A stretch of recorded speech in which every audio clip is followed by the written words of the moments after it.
Muy buenas tardes, bienvenidos. Después de un descanso por la Semana Santa, aquí estamos otra vez en los libros históricos del Antiguo Testamento. Vamos a iniciar con oración. Señor, gracias te damos por un descanso, gracias porque pudimos lograr algo de estudios durante este descanso y te pedimos que tú nos ayudes a meternos otra vez en este tema para que podamos entender esta porción de tu palabra en una mejor forma, más exacta. Y te lo pedimos en Cristo Jesús. Amén. Pues hoy nos tocan tres libros, Levítico, Números y Deuteronomio, y con estos tres vamos a terminar lo que es el Pentateuco. Pues empezamos con Levítico. Levítico empieza con una Vav consecutiva, igual que Éxodo, y esto indica continuidad con Éxodo, porque empieza con I.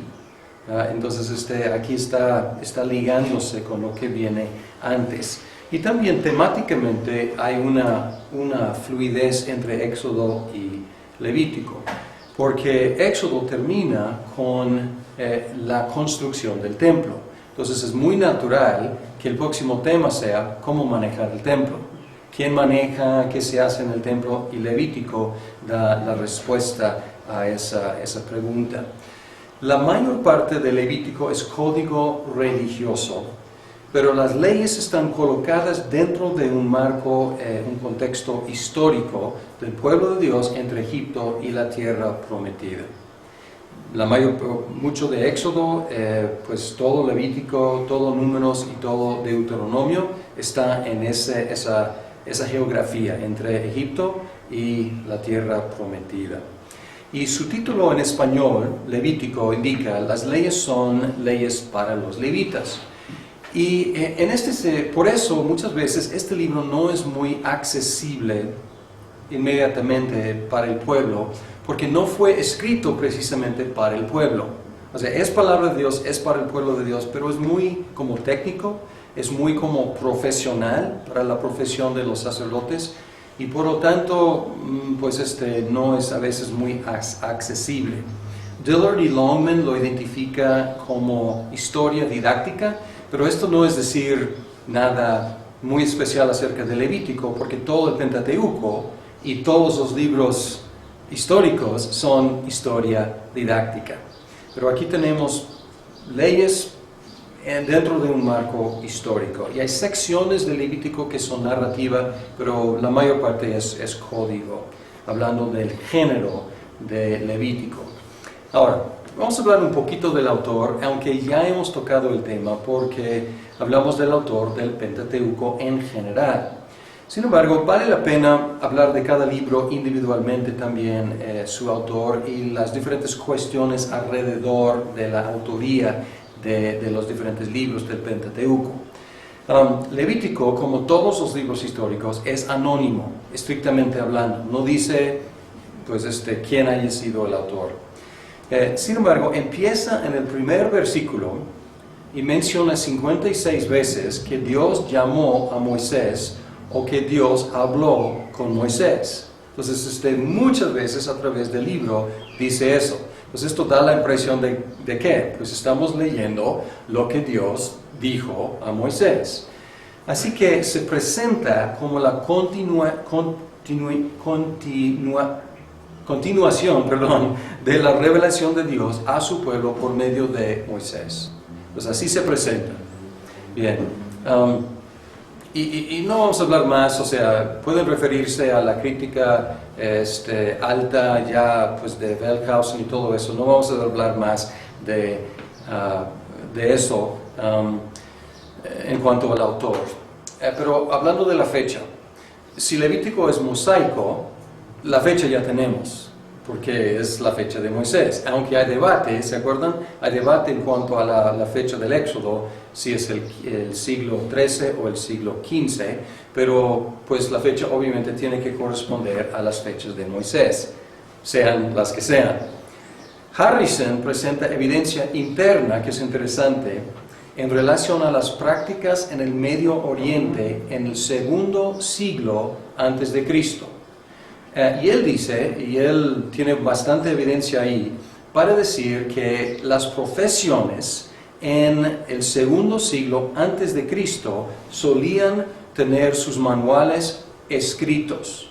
No tenían la costumbre, como muchos suponían de ese entonces, de tener mucho código oral durante mucho tiempo y por fin a alguien se le ocurría escribirlo. Él dice, no, la práctica del segundo siglo antes de Cristo era tener sus manuales escritos de leyes, de medicina, del sacerdocio, de administración civil, de servicio diplomático, y él tiene mucha evidencia ahí. Y él dice que por lo tanto, o sea, siendo un código profesional levítico, un código sacerdotal, cabe muy bien dentro del segundo siglo antes de Cristo. En otras palabras, cabe muy bien dentro del tiempo de Moisés. Por lo tanto, Harrison identifica esto como uno de los errores más graves de Wellhausen, el haber fechado la supuesta fuente P. ¿Se acuerdan de la fuente P? Es para priestly o sacerdotal. Para Wellhausen y su escuela, esa fuente fue muy tardía después del exilio. Y pues Harrison dice que es un errorzote de toda esa escuela, entre otros errores, haber fechado esa supuesta fuente P o sacerdotal después del exilio. Bien. Sí. ¿Qué decir segundo milenio o siglo? Perdón, sí, milenio, ¿qué dice aquí? ¿Siglo? Perfecto, aquí, pues muchas gracias. Es gran diferencia, sí, perdón, sí, segundo milenio, gran diferencia aquí. Pues estoy siendo atacado por alguna de las moscas, quizás, de Egipto. Ok, a ver, sí, entonces a lo mejor cometí ese error varias veces aquí. Sí, segundo milenio, o sea, de 1000 a 2000 antes de Cristo, y obviamente las fechas de Moisés son o el siglo XIII o el siglo XV antes de Cristo. Muchas gracias por esa explicación. Ahora, estructura de Levítico. La forma más sencilla de dividir Levítico es en dos secciones. Ritos para quitar la impureza, 1 a 16 o 1 a 15, y ritos para restaurar la comunión, 16 a 27, o si quieres dejar 16 como al lado, como el eje de este libro, puede ser 1 a 15 y 17 a 27. Pues no hay en un sentido mucha diferencia entre quitar la impureza y restaurar la comunión, pero uno es como negativo, lo que se quita, y otro es positivo, lo que se gana. Entonces es en general, aunque pues hay muchas leyes muy enfocadas en cosas muy específicas, entonces a lo mejor no todos caben dentro de este esquema. El punto focal del libro es el día de expiación, Yom Kippur, en el capítulo 16. La primera sección se puede subdividir entre las ofrendas, capítulos 1 al 7, los sacerdotes, capítulos 8 a 10, y luego cuestiones de pureza e impureza, capítulos 11 al 15. Y luego la segunda sección se subdivide en las leyes sobre la santidad, las bendiciones y las maldiciones y los regalos para el Señor. Bien, vamos a hablar un poco de las ofrendas, esta primera sección, porque hay varias ofrendas y parece que algo de traslape entre las ofrendas en cuanto a su propósito. No es posible decir, esta ofrenda era exclusivamente para tal propósito, y en diferencia otra ofrenda era para otro propósito completamente diferente. No, hay traslape, como vamos a ver. La ofrenda quemada, lo que llamamos el holocausto, servía para expiación. Y vamos a hablar de esta palabra expiación, kippur, en hebreo, que se usa en el versículo 4. Y hay debate en cuanto a la etimología de esta palabra, kippur. Si viene de una palabra, hay tres candidatos básicamente para su etimología. Algunos dicen que viene de una palabra que quiere decir redimir, otros que dicen que viene de una palabra que quiere decir limpiar, y otros que dicen que viene de una palabra que quiere decir cubrir. Y hay gente a favor de cada una de estas posturas. Como sea, en el contexto, o sea, si regresamos al curso de hermenéutica, la etimología a veces nos ayuda a entender una palabra, pero a veces nos da una finta, porque a veces el uso actual no es el uso de la etimología. Entonces, en un sentido el debate es importante, pero en otro sentido tenemos que hacer la pregunta, ¿qué quiere decir en el contexto? ¿Cómo se utiliza? Y tenemos en un sentido un problema aquí, pero no estamos perdidos. El problema es que Levítico presenta estas ofrendas, pero nunca explica realmente su mecánica. Se explica cómo se hacen, pero no explica su significado. Se supone que la gente entiende su significado. Entonces nosotros tenemos que intuir, interpretar para entender su significado. Pero hay una cosa muy importante. Cuando alguien lleva el holocausto al sacerdote, antes de degollarlo, el que ofrece, el que está adorando a Dios, pone su mano sobre la cabeza del animal. Y vamos a ver esto en el día de Yom Kippur, y ahí se explica más ampliamente. Y ahí vamos a encontrar que es simbólicamente transferir su culpa al animal, y luego el animal muere. Entonces aquí podemos ver la idea de la sustitución. Entonces, su etimología, sea la que sea, tenemos aquí un acto de sacrificio vicario. Acto de sacrificio en lugar de. Entonces, aquí en el holocausto es el concepto muy fuertemente. Ahora, la ofrenda, el segundo tipo de ofrenda era ofrenda de cereal o de grano. Y funcionaba más como tributo al Señor, más como un regalo para el Señor. Pues aquí estamos con el holocausto y con el grano, estamos cubriendo en un sentido todas las posibilidades, ¿no? O sea, ¿qué producía la gente con su trabajo? O producía pues animales, si se dedicaban a criar animales, o si eran más agrícolas, que producían pues algún tipo de grano. Entonces aquí podemos ver que las ofrendas pues tenían que venir del producto de la gente. La ofrenda de comunión enfatizó la comunión o la paz. Y aquí la palabra de la ofrenda de comunión está relacionada con la palabra shalom. Y ahí podemos ver el énfasis en la relación. Sin embargo, al mismo tiempo tenía un aspecto expiatorio, ni expliqué expiatorio, pero expiatorio es quitar pecado. Porque otra vez el adorador ponía su mano sobre la cabeza del animal. Enfatizaba comunión, lo positivo, pero también tenía ese aspecto de un sacrificio vicario. La ofrenda expiatoria, entonces ya hemos hablado de la ofrenda quemada, la ofrenda de cereal, la ofrenda de comunión, y ahora la cuarta es la ofrenda expiatoria.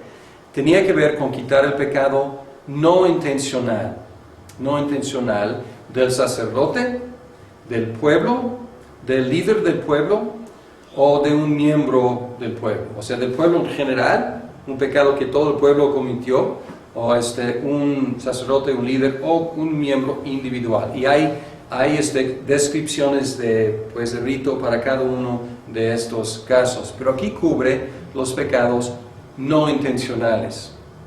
Y luego la quinta ofrenda es la ofrenda por la culpa. Y es difícil realmente distinguir mucho entre la ofrenda expiatoria y la ofrenda por la culpa. Son muy parecidas y el concepto obviamente es muy parecido. Sin embargo, algunos dicen que es la ofrenda de reparación porque tenían que agregar 20% más del valor del sacrificio. Entonces, si el animal valía tanto, 100 no sé qué, pues tenían que agregar 20% más y dar 20% del valor. Y no es completamente claro por qué, pero posiblemente porque haya hecho algún daño a alguien y está pues reparando el daño, ¿no? Pero no está completamente claro ahí. Pues estas son las 5 ofrendas con que empieza Levítico. Luego el segundo tema principal de Levítico es el sacerdocio.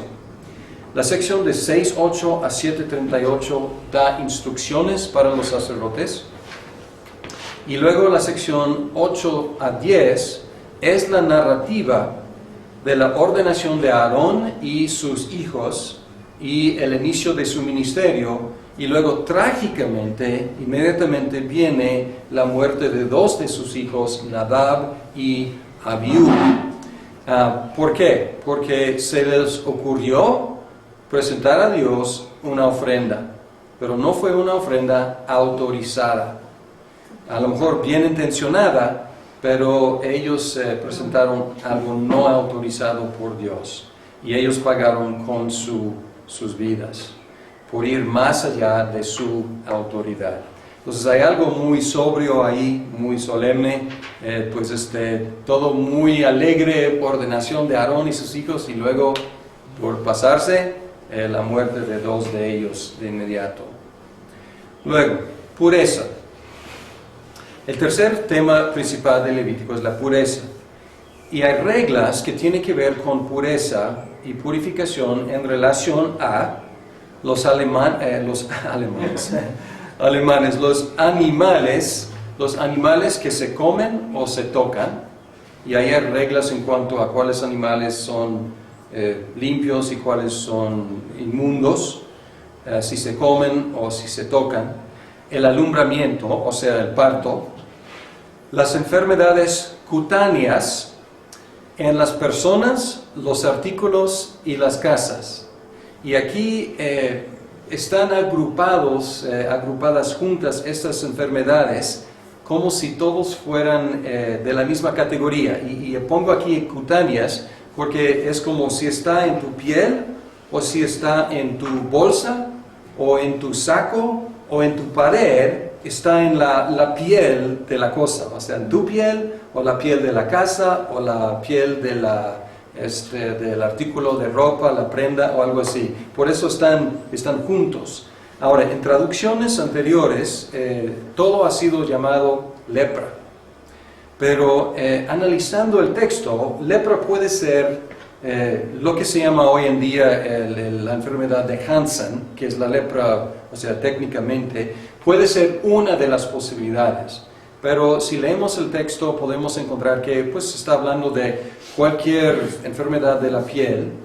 Algunas son muy graves y otras pues se curan solitas y luego el sacerdote declara limpia a la persona y no hay problema. También está hablando de cosas como moho, que crece en las paredes o en la ropa, pues cosas que aparecen en la superficie. Y luego también secreciones corporales, diferentes secreciones de sustancias biológicas del cuerpo humano y cómo mantener pureza o lograr pureza después de una secreción. Muchas de estas leyes tenían que ver con el higiene y la salubridad. Y Harrison tiene explicaciones muy detalladas, muy interesantes, para explicar cómo cada una de estas leyes tenía que ver con guardar buena higiene o buena salubridad. Sin embargo, Dillard y Longman dudan si todas se pueden explicar de esta forma. No es muy obvio por qué algunos animales inmundos y otros animales limpios. En algunos casos se puede explicar quizás, por ejemplo, el puerco. Pues en un clima cálido, sin posibilidad de conservar, preparar la carne, a lo mejor pues la carne del puerco era más peligrosa que carne de res, digamos. Pero hay otras que son más difíciles de explicar. ¿Por qué este insecto y por qué no este insecto? ¿Por qué este animal marino y este no? O sea, pues Dillard y Longman yo creo que dudan con razón de la posibilidad de determinar solamente con el criterio de salud. Y también el hecho de que Jesús declaró todas las comidas limpias en Marcos, indica que había otro factor ahí.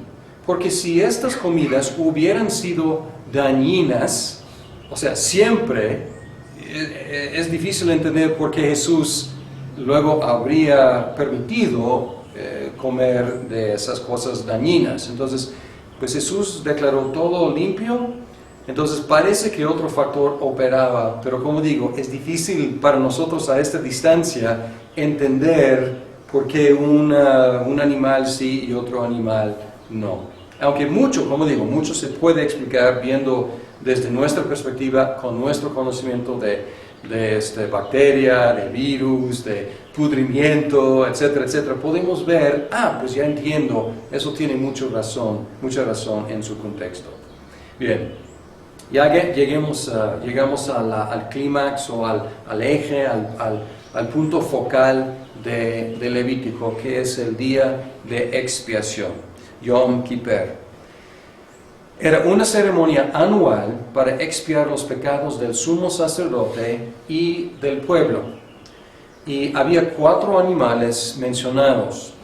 Un novillo ofrecido como sacrificio expiatorio por los pecados de Aarón y su familia. Entonces, antes de poder representar al pueblo, él tenía que expiar sus propios pecados. Y luego se menciona un carnero para el holocausto. Se menciona al principio del capítulo, pero luego ya no se menciona. Entonces es un poco misterioso, no se explica exactamente qué se haya hecho con ese carnero. Y luego 2 machos cabríos. Uno como sacrificio expiatorio y otro como el que llevaba el pecado al desierto. Entonces uno fue sacrificado y fue como un volado para decidir cuál iba a morir y cuál iba a ser llevado al desierto. Y aquí es muy obvio y se explica muy claramente de que pues Aarón pone sus manos sobre el macho cabrío, confiesa los pecados del pueblo, entonces y es muy obvio que es algo vicario, algo en lugar del pueblo. La última sección de Levítico contiene muchas leyes que cubren varios temas, incluyendo el manejo de la sangre, el incesto, o más bien la prohibición del incesto, y cómo definir incesto, porque ahí da una lista de muchas relaciones prohibidas, entonces, y eso es como definición del incesto. Y de hecho, la Iglesia cristiana ha seguido básicamente la lista que está en Levítico 18 para determinar límites de afinidad y consanguinidad dentro de las cuales podemos contraer matrimonio. También la ética y los castigos por infracciones, la santidad de los sacerdotes y los sacrificios, el día sabático y las fiestas, las 3 fiestas anuales, el tabernáculo, una narrativa, y aquí hay una narrativa, como hubo narrativa en cuanto a la ordenación de 8 a 10, ordenación de Aarón, sus hijos, y la muerte de 2 de sus hijos. También aquí hay una sección narrativa sobre la muerte de un blasfemo, el año de jubileo, que era después de 7 sietes, después de 49 años, año de jubileo para cancelar deudas, librar esclavos, etc., restaurar la tierra a su forma original, las bendiciones y maldiciones, y luego termina con los tributos para el Señor. Entonces es básicamente un resumen de Levítico. Ahora, ¿qué quiere decir? ¿Cuál es su mensaje? Porque la verdad, leer el libro es difícil para nosotros, porque es algo técnico, es algo profesional, y para nosotros es algo muy lejano.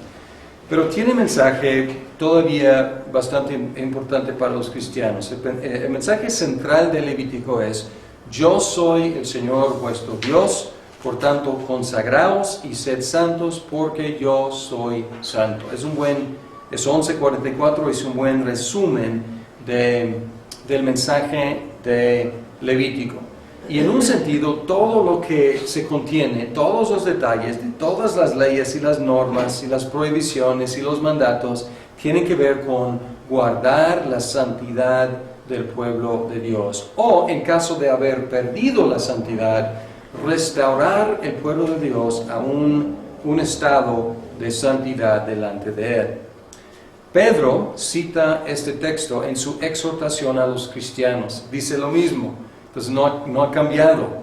Dios todavía es santo, somos su pueblo, debemos ser santos. Y además, la carta a los hebreos es como la llave cristiana para abrir la puerta de Levítico, porque se basa mucho Hebreos en Levítico y nos explica el sentido cristiano de los sacrificios y sobre todo del Yom Kippur. Varias cosas que dice. Jesús es el sumo sacerdote superior a los descendientes de Aarón, siendo del orden del Melquisedec. Y esto es un argumento fascinante, porque Jesús era ¿de cuál tribu? De Judá. Y los de Judá no eran sacerdotes, sino pues los de David por lo menos eran reyes. Entonces no era la tribu de sacerdotes, sino de reyes. Y entonces alguien podría decir, tú dices que Jesús es sacerdote, no es levita. Y el autor a los hebreos dice, y qué bueno que no sea levita, porque es mejor que levita, es de otro orden. Y aquí hay algo misterioso en Génesis. Melquisedec aparece y desaparece. Bendice a Abraham, recibe tributo de Abraham y desaparece. Luego se menciona en el Salmo 110, tú eres sacerdote según el orden de Melquisedec, y ya no se menciona. Y luego Hebreos lo agarra y dice, pues ya tenemos el cumplimiento, tenemos un sacerdote no por nacimiento, sino por orden de Dios, no por el orden levítico, que realmente nunca logró a expiar los pecados del pueblo, sino según el orden del Melquisedec, el orden superior. Y así Jesús es el sacrificio perfecto y definitivo que finalmente quita el pecado una vez por todas. Y es un refrán en Hebreos, una vez por todas, y aquí se contrasta con los levitas, que tan frecuentemente tenían que presentar sus sacrificios. Constantemente, diariamente, semanalmente, mensualmente, anualmente, durante milenios. Entonces, y él dice, no, pues ya Jesús dio una sola vez. Y entonces es el sumo sacerdote superior, es el sacrificio perfecto. Así que todos los sacrificios, todos los sacerdotes temporales del Antiguo Testamento eran insuficientes y tenían su cumplimiento en Jesús. Nos podemos leer Levítico con provecho, pero viendo que es un anticipo, que son tipos, usando lenguaje técnico de la hermenéutica, son tipos de Cristo cumplidos en Cristo, el definitivo y perfecto antitipo. Y podemos ver aquí dos aspectos. Por su pecado, Adán y Eva sufrieron dos castigos. Sufrieron primero el exilio, fueron corridos del huerto de Edén, y luego sufrieron la muerte. En el Yom Kippur, un macho cabrío sufrió el exilio y el otro sufrió la muerte. Y también el cuerpo del macho cabrío muerto también se quemaba en exilio. Llevaban su cadáver, sus restos fuera del campamento para que fuera quemado ahí. Y Hebreos también hace esa conexión.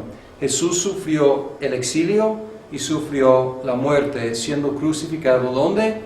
Fuera del campamento, fuera de la ciudad. Y el mensaje es el mismo para nosotros. A la luz de la obra sacerdotal de Jesús, debemos y podemos ser santos. Así que Levítico nos llama a ser santos por la gracia de Dios, santos por la obra sacerdotal de Cristo. Entonces es el mismo mensaje de Levítico, pero ya en un contexto definitivo, cumplido por Cristo. Números introducción a Números. Números empieza con una vav consecutiva. Entonces ya tenemos Éxodo, Levítico y Números empezando con I. Aunque hay otras formas de traducir, se puede traducir pues o pero aquí parece que está haciendo una liga con lo anterior, continuidad, con la historia relatada en Levítico. Igual que todo el Pentateuco, Números es generalmente historia didáctica, historia con una lección. Al mismo tiempo contiene una gran variedad de géneros, incluyendo, y Dillard y Longman mencionan todos estos géneros, pero creo que están citando a otra persona, no me acuerdo quién, pero aquí encontré esta lista. Entonces ellos encontraron, ¿qué será? 1, 2, 3, 4, 5, 6, 7, 14 diferentes géneros. Creo que, como digo, están citando a otra persona. Pero encuentran narrativa, profecía, oración, burla, ley civil, decisión judicial, archivo del templo, poesía, canción de victoria, bendición, carta diplomática, ley religiosa, censo, y de ahí tiene el nombre del libro en castellano, Números, porque hay 2 censos, y también itinerario. Entonces, a lo mejor estos son, no sé si sean géneros o subgéneros, pero podemos ver aquí que hay gran variedad genérica en el libro de los Números. Vamos a hablar un poco del autor, aunque como digo, ya hemos hablado del autor del Pentateuco como Moisés, pero aquí otro error, aquí menciona Levítico, pero estamos en Números, pero Números es anónimo. Sin embargo, en Números menciona, como Éxodo, menciona la actividad de Moisés de escribir. Y aquí nos da una pista, Levítico 33, 1 y 2, que dice: cuando los israelitas salieron de Egipto bajo la dirección de Moisés y de Aarón, marcharon ordenadamente como un ejército. Por mandato del Señor, Moisés anotaba cada uno de los lugares de donde partían y a dónde llegaba. Esta es la ruta que siguieron. Pues aquí hay por lo menos una pista que dice que Moisés habla de la actividad de Moisés de escribir. También se dice muchas veces, aquí hay unos ejemplos, se dice muchas veces que Dios habló con Moisés. Así inicia Números. Y habló Dios con Moisés. Entonces todo esto nos da la idea de que tenemos aquí, lo mismo que teníamos en Levítico, lo mismo que teníamos en Éxodo, pues la revelación de Dios al pueblo por medio de Moisés. Alguna cosa que algunos eruditos dicen que Moisés aparece en tercera persona. Entonces ellos dicen que esto indica que ha sido escrito por otro, porque normalmente cuando uno habla de sí mismo, pues habla de sí mismo y no en tercera persona. Sin embargo, era una costumbre antigua y realmente hasta actual, hasta recientemente hay ciertos contextos en los cuales el autor no debía mencionarse a sí mismo. Por ejemplo, hasta recientemente la escritura académica, el autor nunca se mencionaba en primera persona. Hablaba del autor presente o nosotros, y no hablaba de yo. También pues los reyes y las reinas hablan de nosotros, pues es una cosa, el plural real. Entonces hay ciertos contextos y se ha confirmado de que en ese entonces era una costumbre, el autor se refería a sí mismo en tercera persona. Ahora, ustedes están leyendo Young, Edward Young, y pueden ver aquí su contexto histórico. Él escribió en 1949 y todavía la escuela de Wellhausen estaba dando las patadas de un ahogado, y él tenía que todavía estar interactuando mucho. Para mí, en nuestro contexto, pues no es tan necesario. ¿Por qué? Porque ya gente como Young ya han ayudado a descartar los excesos de la escuela de Wellhausen. Pero pueden ver que él es muy conservador. Y él, a capa y espada, él defiende todos sus elementos como mosaicos. Y para él es muy difícil admitir cualquier elemento amosaico o posmosaico. Y está bien, o sea, vale la pena mencionar, o más bien, considerar sus argumentos. No son absurdos, o sea, son buenos argumentos. Sin embargo, podemos ver como en Dillard y Longman, y un poco también en Carlson, en algunas introducciones más actualizadas, más nuevas, que ya la batalla con Velkhausen ya se terminó. Entonces no hay tanta necesidad quizás de tomar una postura tan a la defensiva. Y Dillard y Longman admiten algunos elementos postmosaicos. Uno de los más famosos es la descripción de Moisés como que el hombre más humilde del mundo. Y muchos consideran que sería imposible que el hombre más humilde del mundo se describiera como el hombre más humilde del mundo. Young defiende esto, y Young tiene un argumento contextual. Él dice que no puede ser una inserción después porque el contexto requiere esa declaración. No tendría sentido sin esa declaración. Entonces no explica el aspecto psicológico quizás, pero sí explica que fluye, no parece como algo insertado después. Entonces hay que evaluar los argumentos, pero hay que también leer a Young en su contexto y también darle gracias por haber sido como punto de lanza para derribar esa fortaleza que realmente estaba construida sobre arena, la escuela de Velkhausen. Bien. Y otra vez menciono que ya encontré, ya sé que Dillard y Longman está en español. Entonces, si algún día doy esta clase otra vez, o si para su propia biblioteca, recomiendo que compren Dillard y Longman en español. Vale la pena, la verdad. Números, estructura. Por un lado, con tanta variedad genérica, es difícil hacer un bosquejo de números. Imagínense, con 14 diferentes géneros, es difícil decir pues cómo dividir. Sin embargo, por el otro lado, se divide en 3 secciones grandes muy naturalmente. Y algunos dividen en cuanto a tiempo, porque hay indicaciones del cuál día, a cuál día, de cuál mes, de cuál año, y otros dividen como aquí geográficamente, preparaciones para partir de Sinaí, desde Sinaí hasta las llanuras de Moab, y Moab está, si la tierra prometida está aquí, el Jordán, Moab está al este de la tierra prometida, y luego en las llanuras de Moab. Entonces es todo la peregrinación en el desierto. Y o sea, esto es una división simple y tiene su sentido. Pero hay algo que me está impresionando, que Dillard y Longman están recomendando, es otro bosquejo por D.T. Olson, que voy a presentar. Y él enfatiza que Números registra más que registra un traslado geográfico, pero más que nada una transición generacional, de una generación que salió de Egipto y la otra generación que está preparándose para entrar en la tierra prometida. Entonces este es su bosquejo. Y para mí es muy elegante este bosquejo, y pueden ver que él ha trabajado mucho para hacerlo paralelo. Entonces vamos a analizarlo un poco.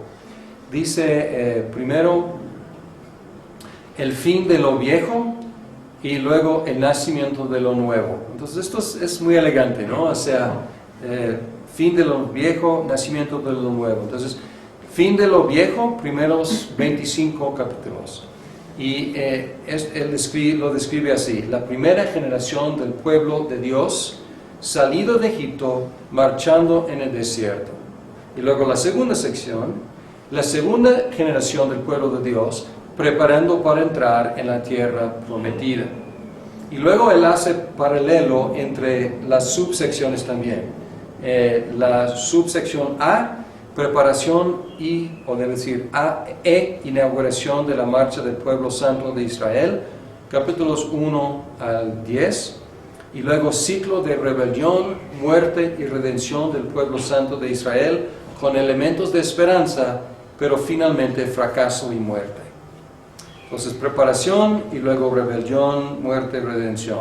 Y luego, si vamos a la segunda sección, subsección A, preparación y organización del nuevo pueblo santo de Dios para entrar en la tierra prometida. Y luego, la sección B es como implícita. Es como la subsección B. Es como decir, ¿ahora qué? O sea, ya hemos visto, la primera generación se preparó y cayó en el desierto. La segunda generación se preparó y ¿ahora qué? Y así termina el libro. Entonces, a mí me gusta esta estructura porque presenta el drama del libro. Y a lo mejor no pensamos en Números como un libro muy dramático, pero visto así es bastante dramático y nos deja con la incertidumbre y la inquietud y quizás la preocupación. Si va a agarrar la promesa y aferrarse a la promesa, o se va a rebelar y fracasar como la primera generación. Es como una advertencia. Bien. Pues aquí, si seguimos esta idea, tenemos el mensaje de Números. El mensaje de los primeros 25 capítulos es pecado y juicio. Pecas, mueres. Y eso es un mensaje de todo el Pentateuco, es un mensaje de todo el libro. La paga del pecado es muerte. Anunciado a Adán, anunciado por Pablo también. Entonces no es novedad, pero es la triste historia de la primera sección. El pueblo murmuraba y los líderes desafiaban a Moisés. Entonces es algo, el pueblo siempre murmurando acerca de algo. Pues la comida o las dificultades que Moisés los llevaba ahí al desierto para matarlos en el desierto, mejor regresar a Egipto, etcétera, etcétera. El colmo de la rebelión fue cuando los espías llegaron con su reporte sobre la imposibilidad de conquistar la tierra. Y ellos provocaron a todo el pueblo a rechazar ese plan de conquistar la tierra y fue el colmo. No había vuelta de hoja, no había posibilidad de redención, pues a causa de esa rebelión Dios decretó que todos los adultos, 20 años y arriba, iban a morir en el desierto, iban a dar vueltas en el desierto hasta que todos quedaran ahí muertos en el desierto, salvo dos, Josué y Caleb, que eran dos de los 12 espías, y los dos con el reporte minoritario, diciendo que todo lo que ellos dicen es cierto, pues la tierra es buena y hay muchos ahí guerreros y fuertes, pero con la ayuda de Dios podemos. Y por su fidelidad y su fe, ellos fueron los únicos que pudieron entrar en la tierra prometida de los que habían salido de Egipto, los adultos.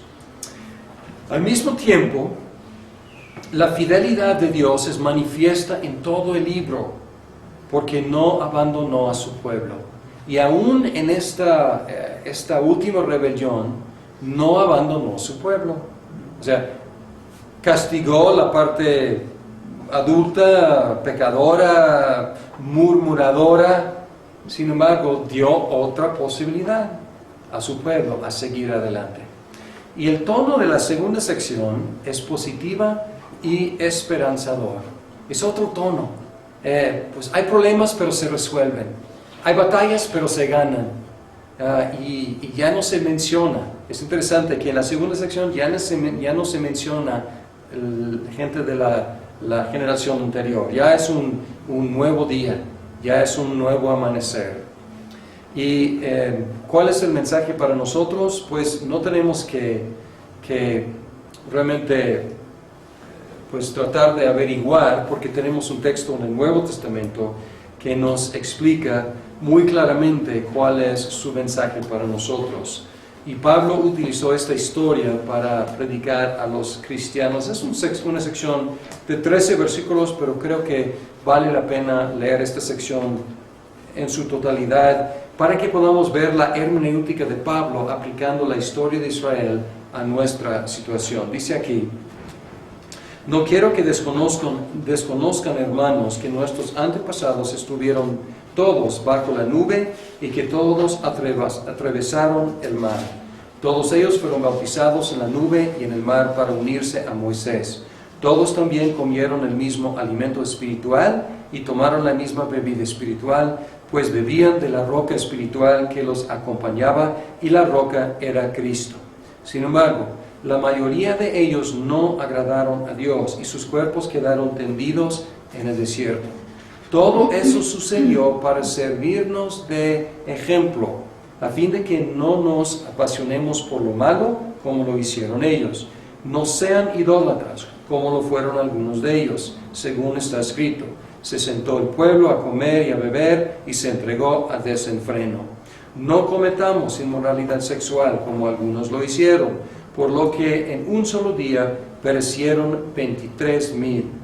Tampoco pongamos a prueba al Señor, como lo hicieron algunos, y murieron víctimas de las serpientes. Ni murmuren contra Dios, como lo hicieron algunos, y sucumbieron a manos del ángel destructor. Todo eso les sucedió para servir de ejemplo, y quedó escrito para advertencia nuestra. Pues a nosotros nos ha llegado el fin de los tiempos. Por lo tanto, si alguien piensa que está firme, tenga cuidado de no caer. Ustedes no han sufrido ninguna tentación que no sea común al género humano, pero Dios es fiel y no permitirá que ustedes sean tentados más allá de lo que puedan aguantar. Más bien, cuando llegue la tentación, Él les dará también una salida a fin de que puedan resistir. Pues aquí podemos ver tanto tipología, hablando de la roca, y es un tema que vamos a ver probablemente en la última clase. La roca que le siguió era Cristo. Vamos a analizar un poco de cómo podría hablar de la roca y que era Cristo. Entonces hay tipología, pero también hay exhortación moral, exhortación ética de no seguir su ejemplo para no caer también como ellos cayeron. Entonces su mensaje es vigente para nosotros, es seguir adelante. Y también, no lo menciono aquí, pero Hebreos nos coloca en esa situación. Hebreos nos coloca como ya salidos de la esclavitud, pero que no hemos entrado en la paz todavía, la paz de la tierra prometida. Entonces, ¿qué somos? Somos como el pueblo de Dios peregrinando en el desierto. Y pues Hebreos, por lo tanto, es el mismo mensaje: sigan adelante, sigan adelante, sigan adelante para llegar al descanso final.